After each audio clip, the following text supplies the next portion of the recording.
Well, I like making food that tastes good, and I don't even mind making food that tastes bad. But if I had to choose, I think I'd pick the former. So if you want to know how to make it a little bit better, but maybe not quite as good as it maybe could be, I think that you should listen to what I'm talking about. And if you learn a little something from this, well, I hope it served a purpose, and hey, that's what we're here for. Good, better.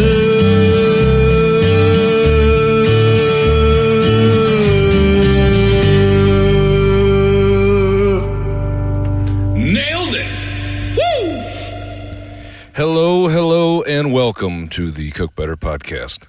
My name is Corey, and I'm the host, and I was just thinking a little bit. You ever look at people and wonder what they eat? Is that a weird thing? I don't know. I don't know if it is.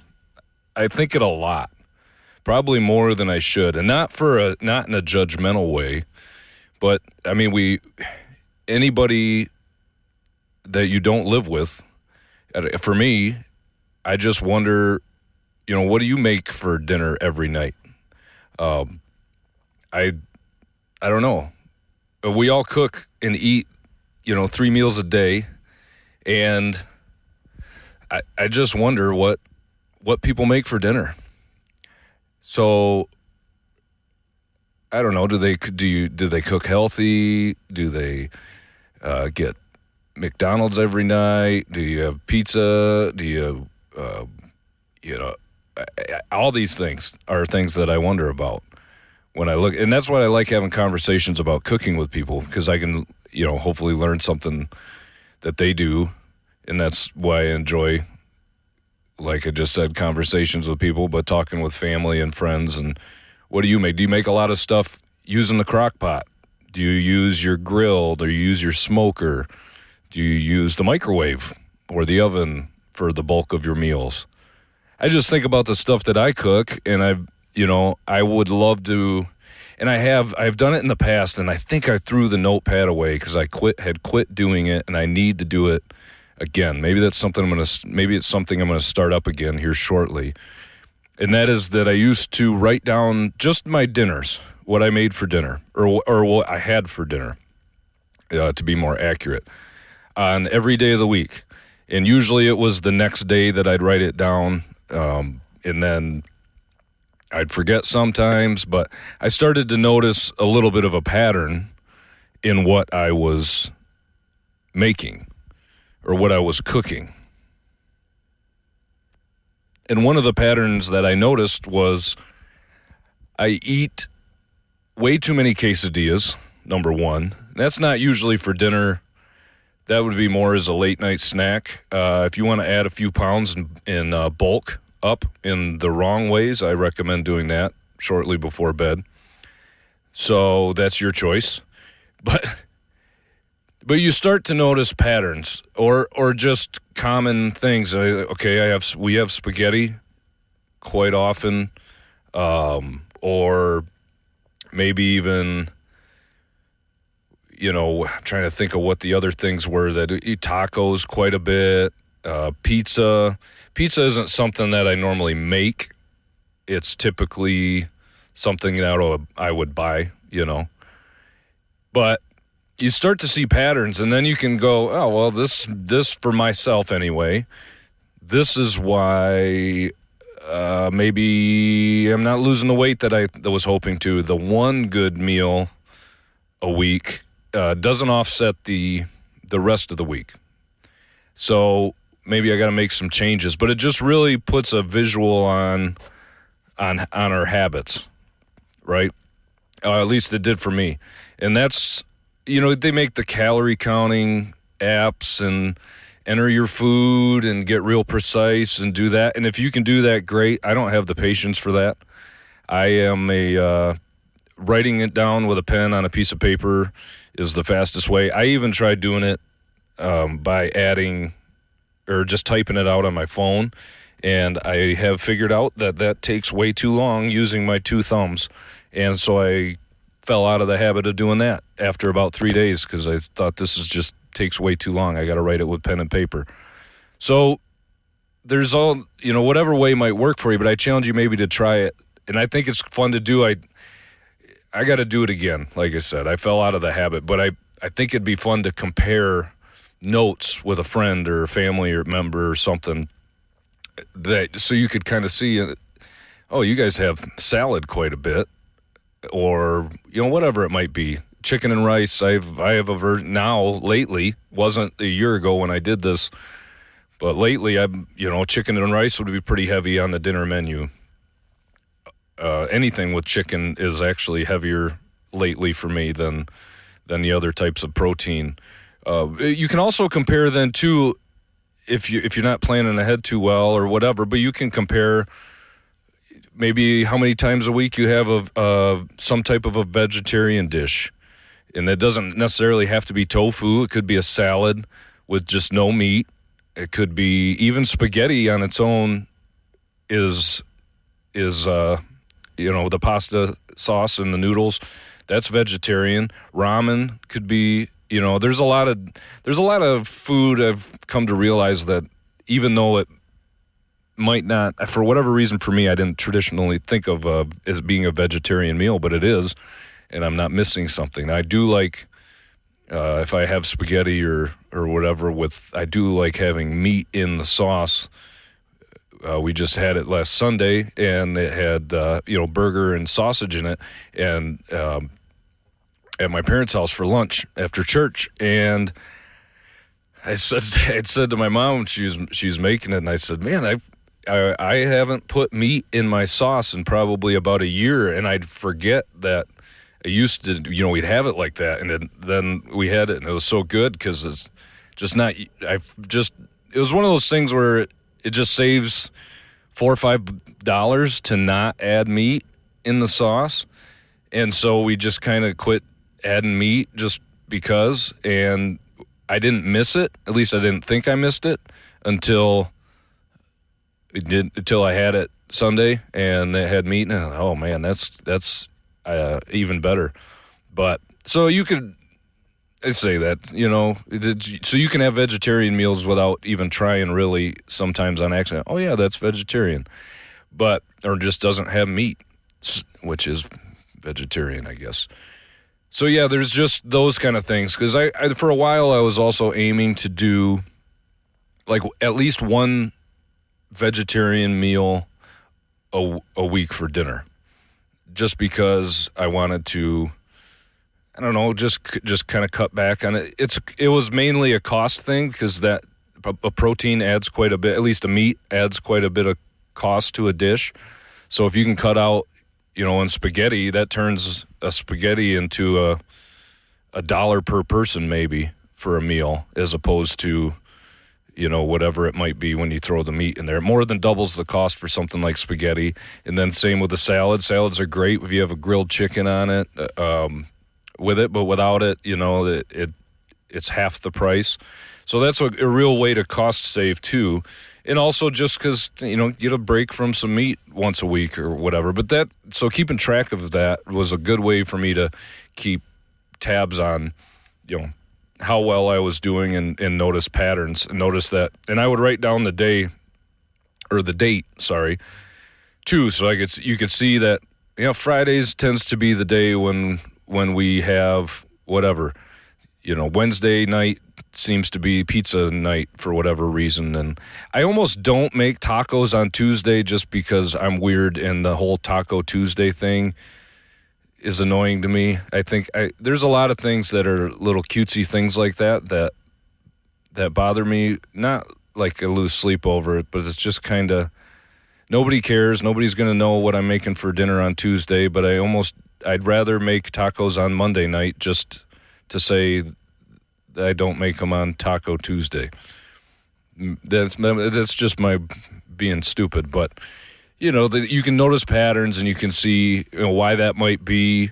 If Wednesdays tend to be busy or whatever, so we're going to get pizza or a lot of times I think the statistics show that Friday and Saturday tends to be the nights where people would do, pizza or takeout of some kind because you're just sick of cooking by the end of the week. Monday night, you're all geared up and, all right, let's start the week off good and we'll cook. And then by Wednesday, you start to trail off. And I know that is probably pretty true for myself. And I only kept track of it was pretty good. I kept track for about 4 months. And like I said, I noticed a lot of habits in just that time. So I challenge you maybe to do that.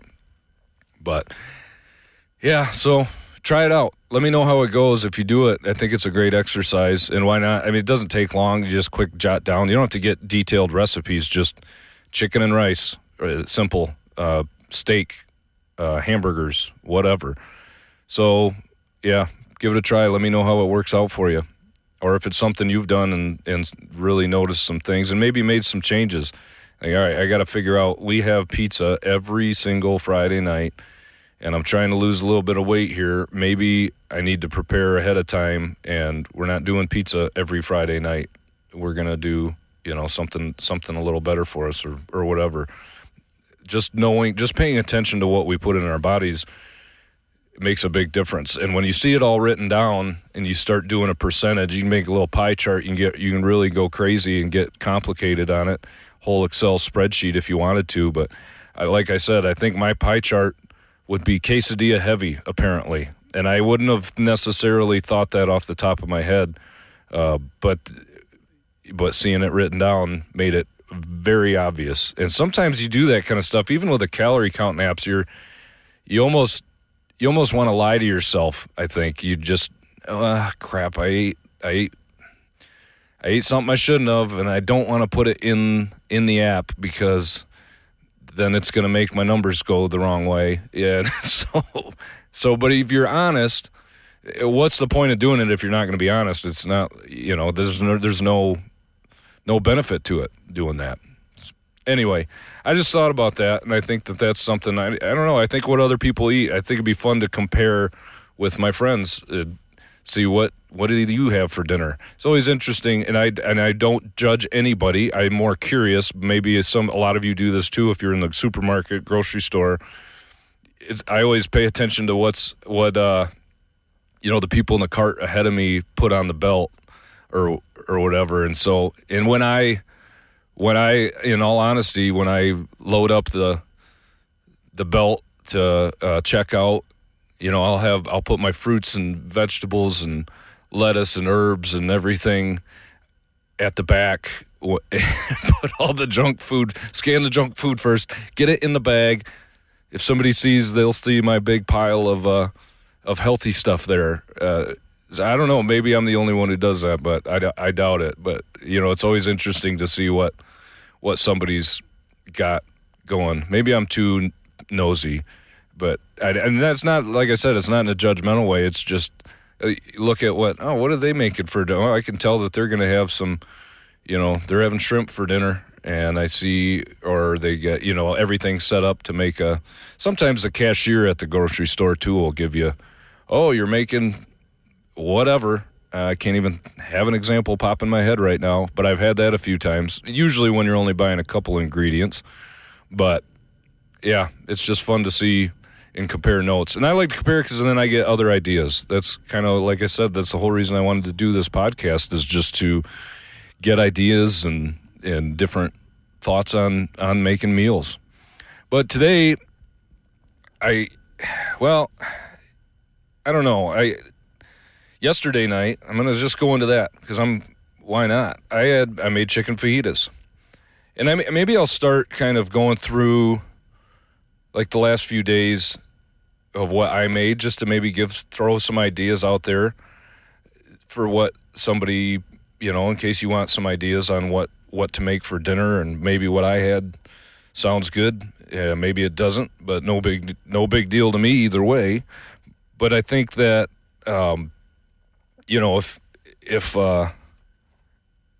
if whatever I can't even think now. Yeah, if what I'm making helps somebody, great. That's awesome. So last night I made chicken fajitas. We had some tortillas left, and we had some chicken. All I needed was the peppers, so my wife picked up some peppers on the way home, and then we made some chicken fajitas. The tortillas were flour tortillas. They were starting to go bad. So a little tip, if get hard, if the bag gets left open a little bit or whatever. So I took threw them in the microwave and put a little dish with some water in it and microwaved it for about a minute. And then that kind of steams the water just a little bit and softens the tortillas. So maybe try that. I don't even remember what I had the night prior, to be honest. I think we did a frozen pizza earlier this week. Like I said, sometimes if I write this stuff down, I'd be better. I'm going to start doing that again, and then I'll be able to share more accurately with what I've been doing. But today I kind of wanted to talk about the benefits of the family meal, or is it even important? Sitting down and having dinner as a family. And I don't know that there's anybody out there that would argue that it's a bad idea.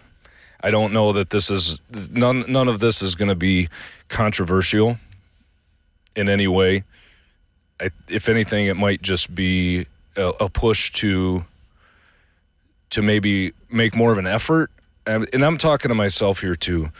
It's easy to get busy and just not make time for it.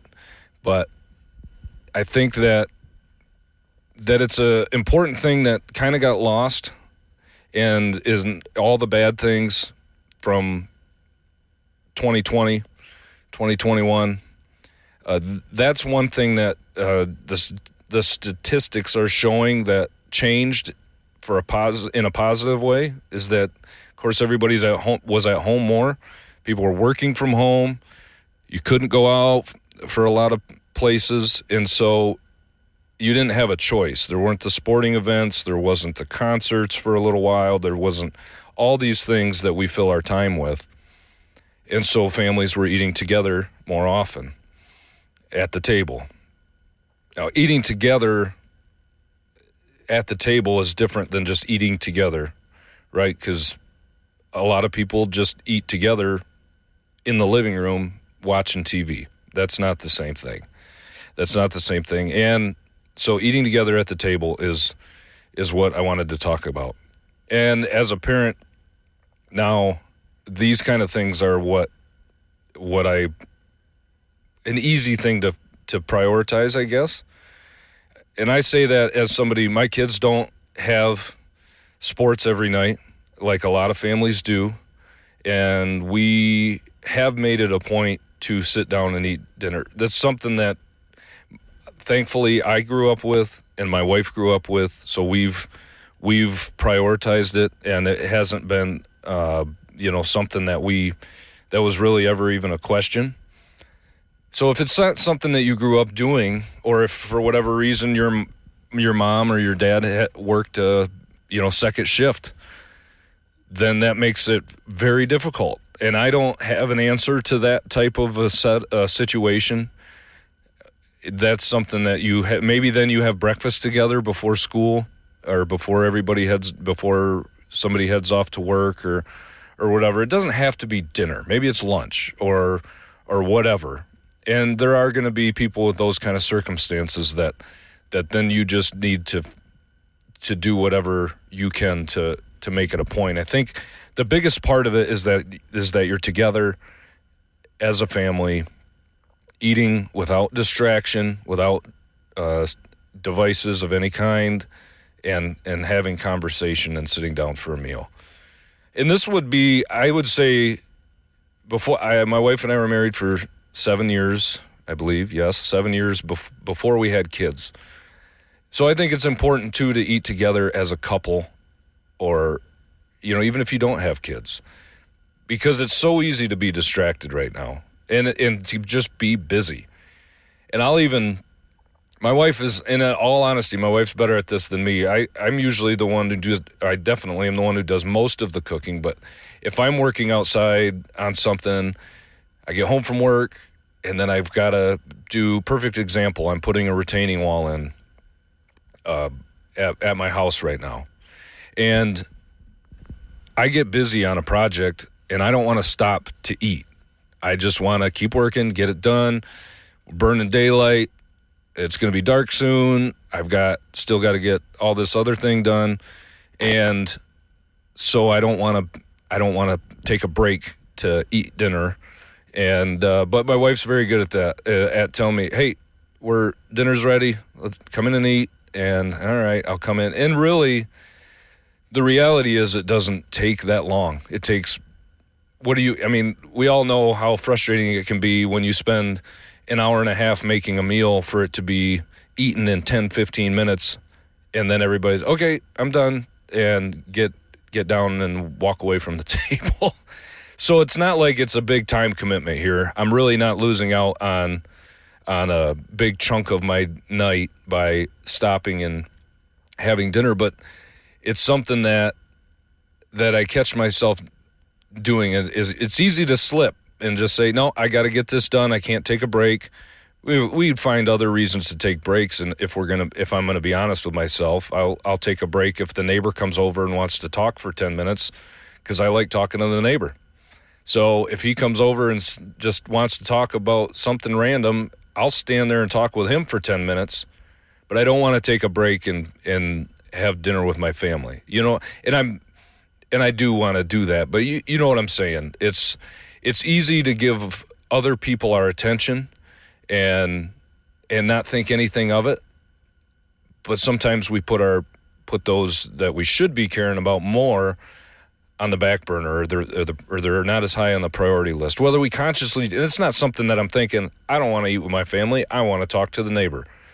No, that's not what's happening. But if you boil it down, that's what's going on, So it's things like that. But we easily get distracted, and especially now, my family, we had 4 kids, or I was one of 4 kids, and I was the oldest. And my parents always had a rule that we were allowed to play one sport a year.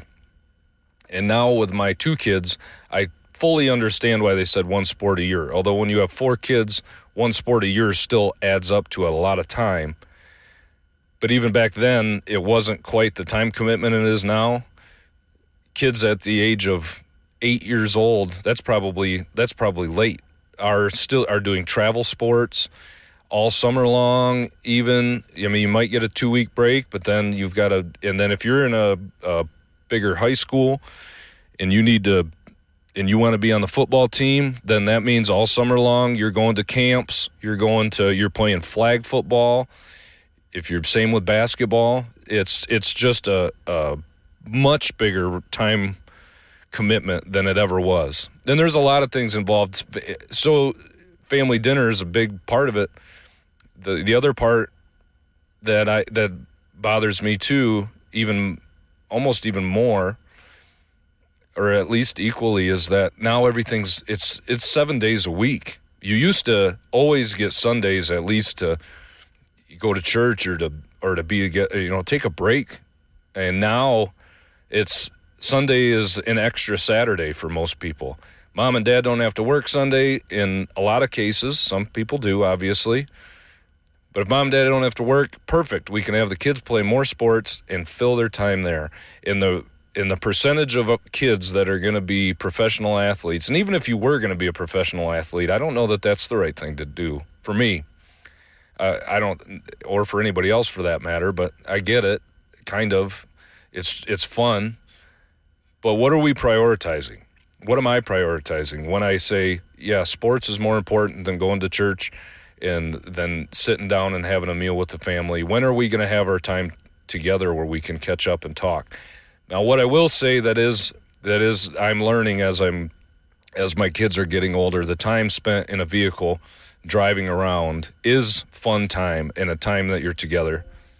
You don't always get to necessarily have conversation, but even just listening to what your kids are talking about can be a lot of fun. And it's a space where, unless your kids have phones and they're sitting on their phone all the time, but at least at the kids' age my kids are, you still can have conversation. You're kind of in a confined space and you're going somewhere and there's nothing else to do other than listen to music and talk to each other. So at least if you're driving back and forth to sporting things, you get that. I guess we're going to look for a silver lining. And it's not just sports, it's it's anything and everything that we fill our time with. I think the whole family together time has just been chopped severely, and we're always busy. If you ask somebody how they're doing, how's things going? Busy. Busy's our answer for everything. And maybe it's a small talk way of avoiding having a real conversation, and I'm as guilty of it as anybody else. So, you busy? You don't even if somebody doesn't volunteer that they're busy, then, oh yeah, how you doing? Good. Yeah, staying busy? Yep, staying busy. That's how every single conversation seems to go. Or what'd you do this week? And you list off all the things you did in the week. It's like, and again, I'm as guilty as anybody else, but we're like encouraging you're not busy? Oh, yeah.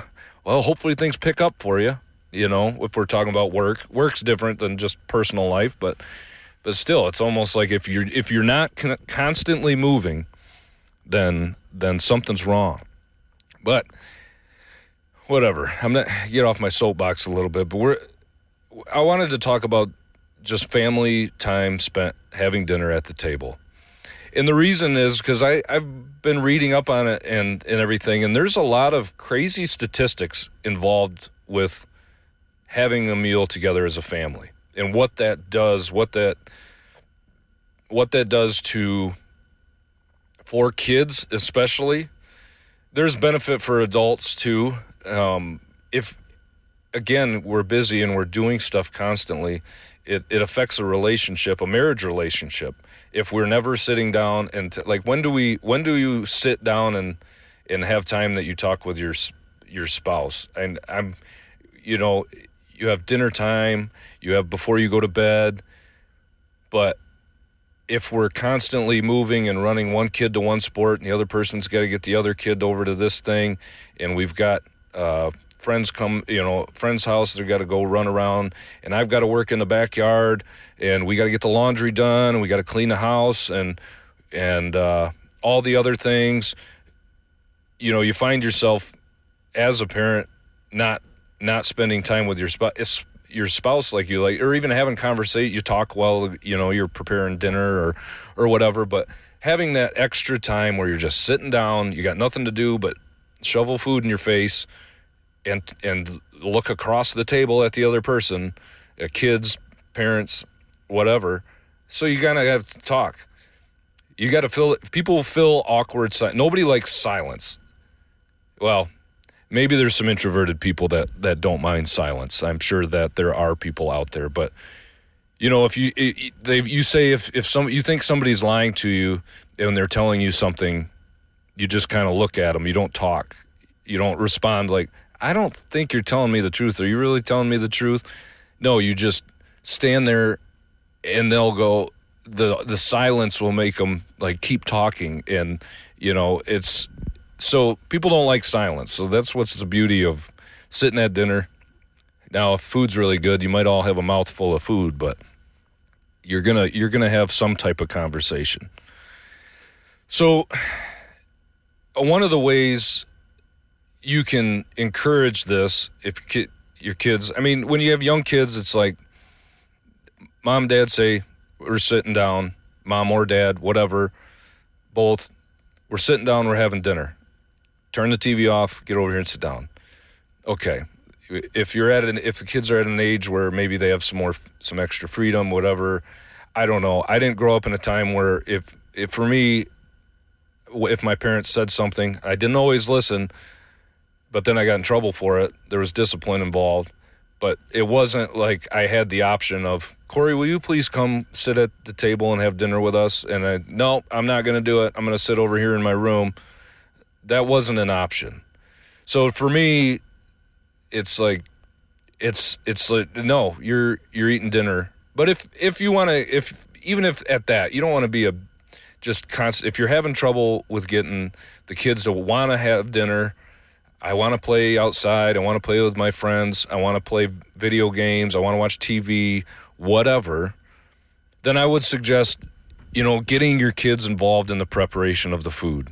It's great if you have family dinner and it's McDonald's and you still sit at the kitchen table, if we've ever gotten, or I don't say if, I shouldn't say if, when we have gotten McDonald's or something, to me it's just like, well, it's not a real meal. Let's sit in front of the TV. If golf's on or whatever, football game's on, we'll just eat while we watch the football game. But even if you get fast food and you're not making dinner like you feel like you should or whatever, or even pizza. Pizza's another one that just seems like you eat it while you're watching a movie or a sports game or whatever. But sit at the table and have that food. And then when you're done, then you can get up and watch the game if you really need to or want to. And my wife, again, she pushes it. I don't know if it's conscious or not, but she's the one who pushes. If I get pizza or I get McDonald's, I'll just sit on the couch and watch something. And nope, we're sitting at the table. We'll eat. We can get down and do whatever we want to do after that. So, but a way to encourage your kids to want to do it is to just be more involved in the cooking process. And I found that this helps not only for that, but also for just eating the food in general. Brussels sprouts is not my kids' favorite food. I don't know many kids that love Brussels sprouts. But when I had my kids help, and there's not a lot they can do with that, I don't want them cutting it up a round ball, worried about fingers. But even just stirring it around, okay, you're in charge of, I need you to stir that around or whatever. And then if I'm putting like a honey, so can you squirt the honey on it? It's just something as simple as that. Just getting your kids involved in the process of making it will encourage that'll make them more interested in eating whatever it is. Vegetables, great way to do it. Even like making the chicken pot pie. If you're going to make a dough or a bread, just in being involved in the process of prepping the food and cooking. Now, obviously, making cookies and stuff like that, we don't need to, none of us need any encouragement to eat more cookies. But kids love mixing that, and then they get to lick the spoon when it's done, and thankfully nobody's got salmonella. I don't know if that's still a concern or not, probably. But licking the cookie dough off the spatula. So there's all kinds of ways to, just helping with prepping the food or making the food in general. My daughter's getting old enough now where she wants to try to cook a few things by herself. And it worries me a little bit with the gas stove and the hot thing. But we all learned by touching a pan once, don't touch a hot pan, and so she's getting older, and so I'm allowing her to do more. It's hard to do sometimes because when you want to get something done and you're trying to get things cooked at the right time and all that, it's difficult to because it's going to take longer with somebody who doesn't know how to do it as well. But that's how you learn. And so it's a great thing to just get kids involved with doing that. And then like I said, that will also encourage. I help make the food. I want to sit down and eat the food, and I want to watch. We all like it when somebody enjoys something we've made, so that it's just, I made this, try it, and it just encourages that. So there's a lot of distraction too. Sometimes even at the table, we'll forget to, or the kid. I don't know if it's forget as much as. We'll be watching a football game and you can kind of, if your house is set up in a way where you can see a TV from the dinner table and you'll just kind of leave it on. Maybe we'll turn the sound off but then you're still you're not paying attention and you're just watching. You're just constantly looking over and not focusing on having conversation. It's a great way to catch up. Obviously, you're again, like in the vehicle, you're kind of in a combined. You're at the table. You're not going anywhere. We're having dinner. We might as well talk. And so we don't do the whole good, bad, looking forward to thing at our house. For us, it's been more, if we're just sitting there, we'll have conversation. Some nights it's great conversation. Some nights it's quick, not really talking about much, and maybe don't need to talk about much. But it's just you're there. So some of the things. So I looked at. This is from the. Hold on, let me look up. It's the American College of Pediatrics on their website has something about what do they have? Oh, just about this topic exactly. Big surprise that I'd reference that. But so some of the things that will help with kids. This is again for pediatrics. So a big thing with kids is that they say that the language development is enhanced. Because mealtimes offer unique opportunities for children to learn as they have a greater likelihood of hearing conversations that include explanations and narratives. When you're talking, so what is that? When I'm talking to my wife and just describing what happened during the day for me, with whatever story it was, kids are going to be hearing things that in conversations that they're not normally hearing. Some kids are inquisitive and want to listen into what their parents are saying. Most of the time, we run into the mom and dad are talking right now. I'll look at your drawing in a second. We're having a conversation, and it's sometimes it needs to be that way. But kids aren't involved in the adults' conversations, right? Adults are talking. We'll get to you when we're done or whatever. Okay, show me. Okay, cool. Okay, now I'm going to be, now we're back, So sitting at the table and you're going to have a conversation that is going to be appropriate, obviously, for kids to hear, and they get to hear that. They hear words and situations and maybe how you handled a situation with a disagreement with a coworker or whatever. All these things, and kids pay attention to what their parents are saying. So you told me to be nice at school to whoever, but you weren't nice to that person you worked with or whatever. They're listening. We've got a guy, perfect example. There's a guy, and it's not a bad thing necessarily, a guy that I work with, great guy. He got one thing one time. I don't even remember what it was that he had got, like the owners, they brought to his job site pizza or whatever, and he got a new tool that the company bought, for which the company buys everybody tools, but some guy called him, oh yeah, you get it, whatever, all the nice stuff, you're the golden boy. And then the nickname Golden Boy stuck, like nicknames will. And then he was over at our house helping me hang drywall, and the other guy called him Golden Boy. And my daughter was 4 years old, and at 10 years old, she has not seen this guy since. And she goes, does Golden Boy still work with you? And yes, he does. But, they pick up on these things. And so that was just whatever. So the other part is that they expand their vocabulary. They hear new words in conversations. They know kind of that they maybe wouldn't hear when talking with their friends or even necessarily hear from a teacher at school. And they also say on here that there's a connection between children's language experiences during their first preschool years and their future literacy skills in grade school and high school. Hearing words we're talking about, when you see them, when you're reading something as they're starting to learn to read, kids can recognize these things. Teens who have frequent family dinners are more likely to obtain better grades in school. Teens who have dinner with their families 7 times a week are almost 40% likelier to say they receive mostly A's and B's in school compared to teens who have dinner with their families 2 or fewer times a week. Now, that might be a true statistic, and I believe it. It says 40% likelier to receive A's and B's.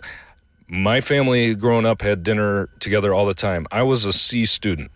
There are a lot of reasons I was a C student, mostly because I didn't really care to do homework, and when I did, it was in the class before the next one, or the homework was due, or during that same class. So I wouldn't have fallen into the A's and B's category, but there was more to that than just family meals, obviously.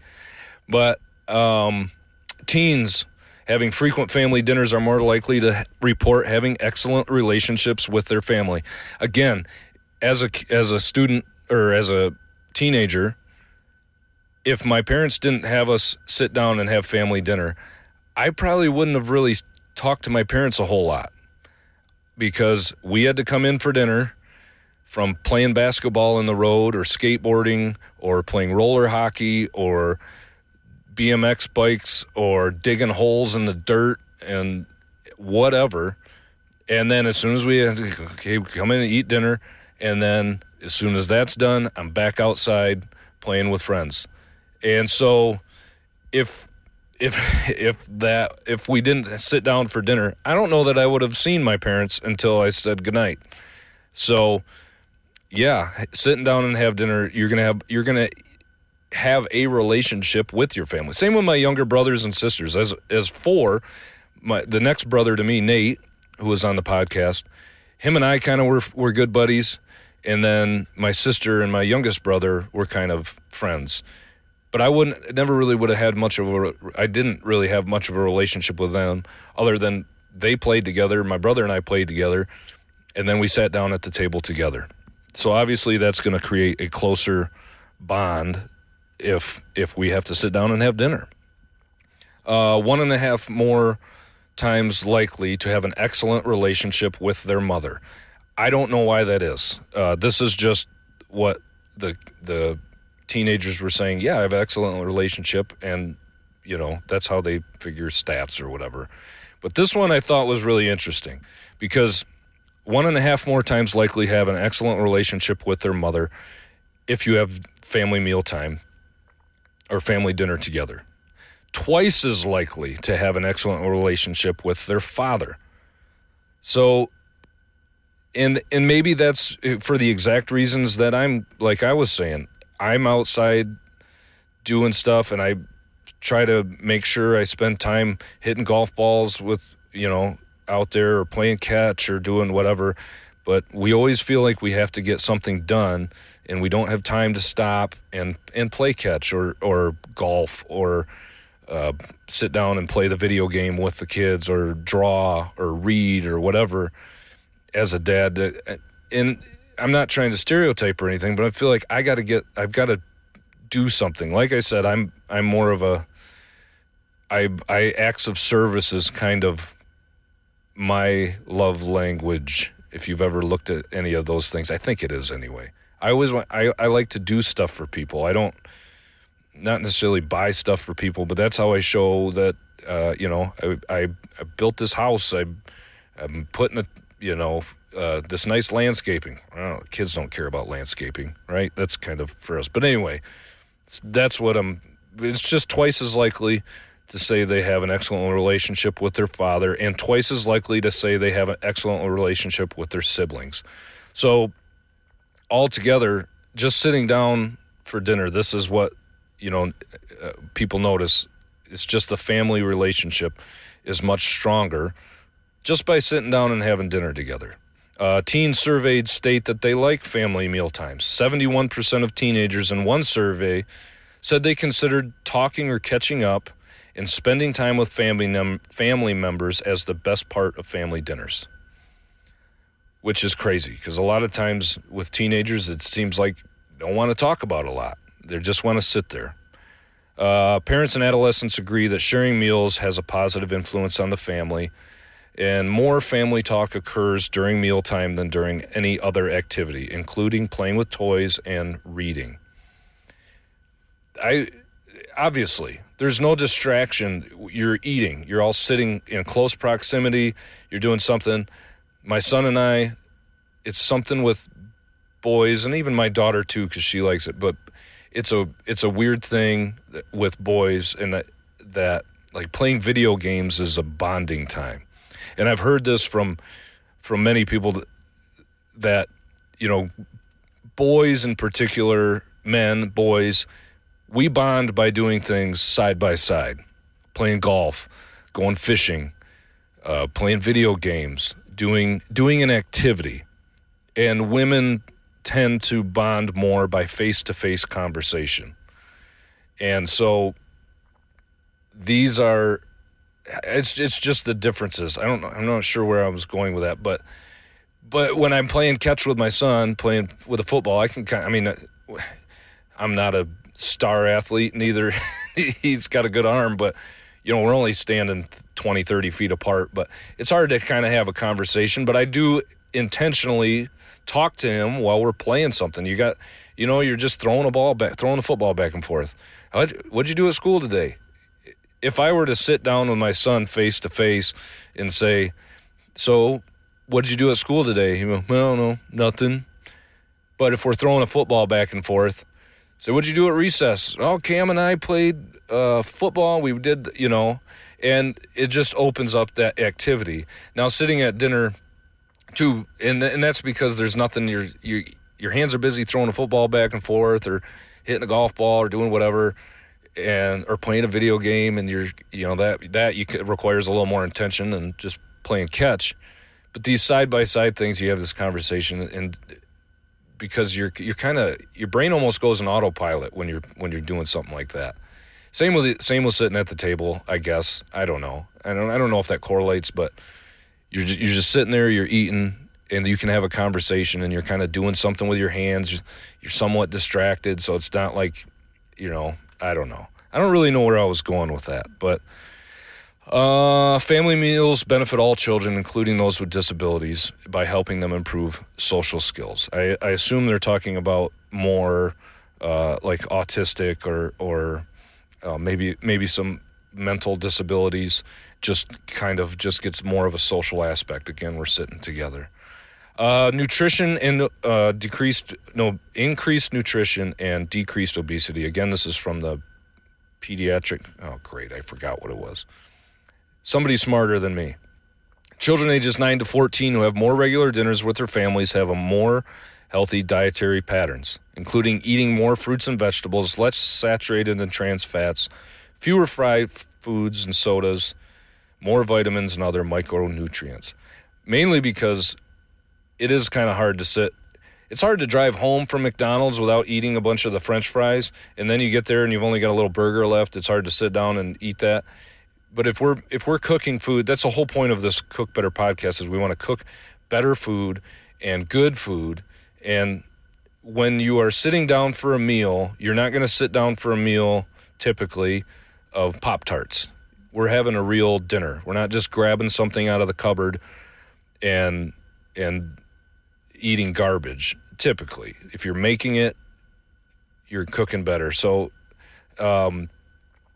another interesting thing was that children, when family has meal together, are 35% less likely to engage in disordered eating, whether that's anorexia, bulimia, or even overeating, which is crazy. 35% less. And children are 24% more likely to eat healthier foods. You see what mom and dad are eating, you're just eating what's prepared for dinner. Growing up for me, and I haven't necessarily implemented it, but we were always allowed to have, if we didn't want to eat what mom made for dinner, we could have peanut butter and jelly. That was our other option. And so, you ate not peanut butter and jelly always tastes good, but we wanted to, you didn't want peanut butter and jelly. You wanted to have some hot food or whatever. So I don't even know that. It may be 2-3 times in my whole childhood that I can remember. Not that I can remember all my childhood, but did I have peanut butter and jelly for dinner because I didn't want what mom was making? And I think that's a great option, because you're going to eat what I made for dinner, or you can have peanut butter and jelly. I'm not making one thing for mom and dad, one thing for your sister, one thing for you. We're making a meal.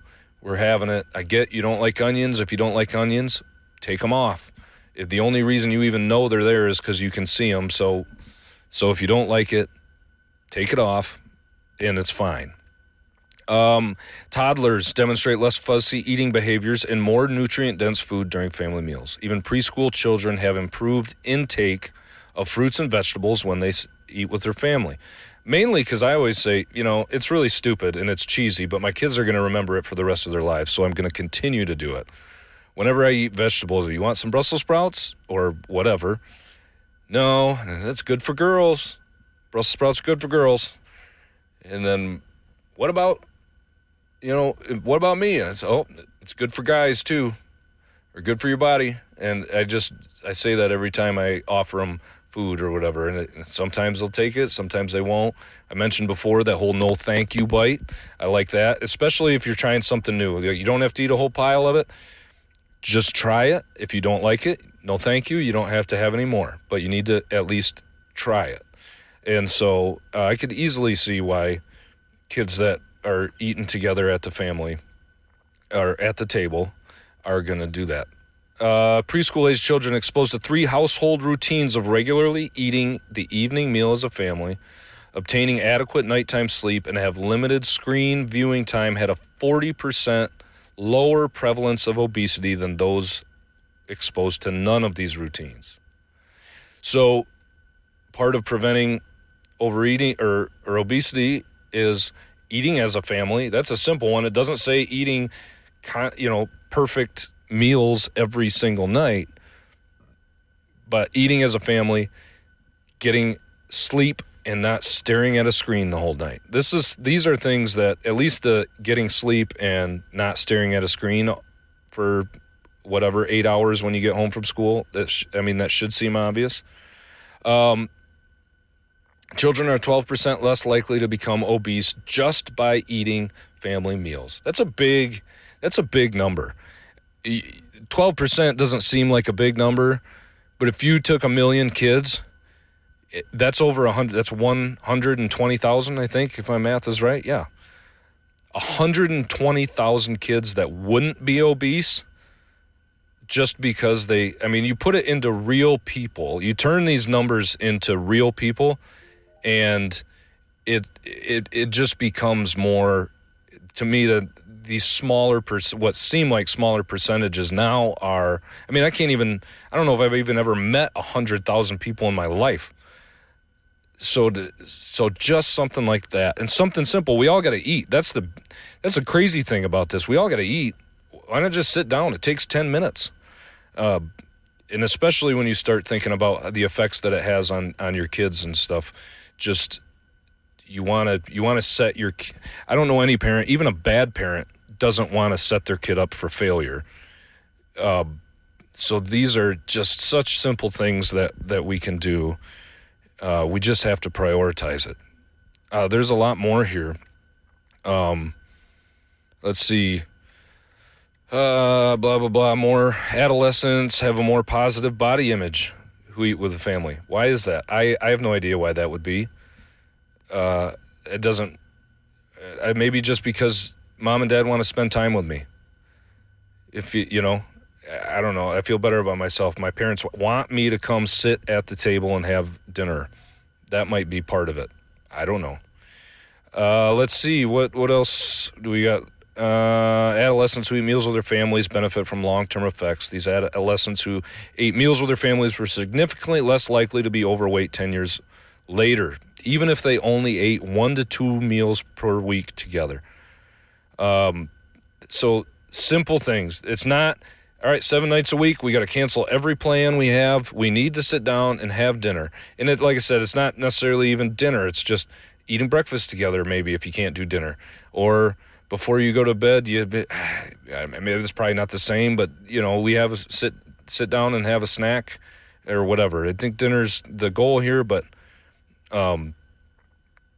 it's just making an effort. That, like I said, this is just on a weight and whatever, but that's only doing 1 or 2 times a week that it can have that kind of effect.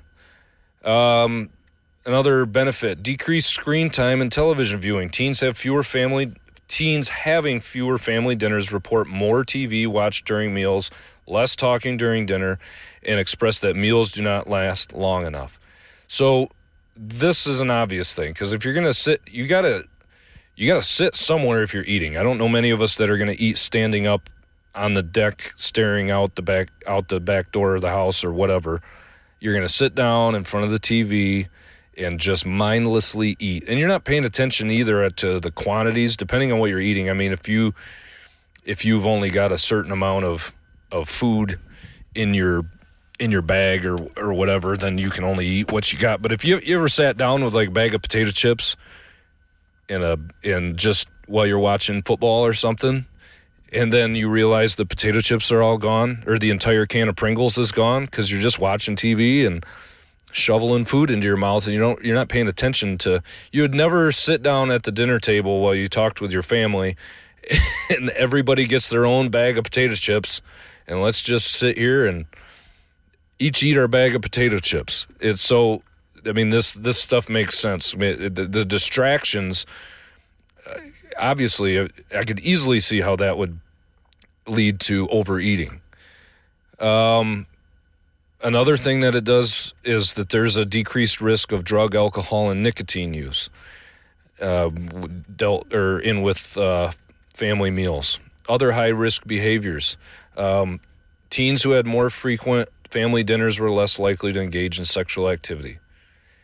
Even after controlling for family connectedness and other family activities, teens who had more frequent family dinners were less likely to engage in problem behaviors, quote, such as physical violence, property destruction, stealing, running away from home. And there's different benefits for in between males and females. So these are all, it's just crazy. Improved mental health. More frequent family meals, the better emotional health of the adolescent. According to a study, more than 26,000 Canadian teens between 11 and 15 years of age had better emotional health because of this. Teens with more frequent family meals had fewer emotional and behavioral problems, more trusting, and had helpful behaviors toward others, higher life satisfaction regardless of family economics. Just happier. No matter if you're poor, rich, middle, whatever. Children whose family had positive family meal experiences at age 6 were less likely to demonstrate physical aggression, oppositional behavior, non-aggressive delinquency, and reactive aggression when assessed 4 years later. Family meal may help protect adolescents from the harmful effects of cyberbullying, less likely to experience depression. Teens who ate 7 or more meals each week with their family were less likely to report a suicide attempt.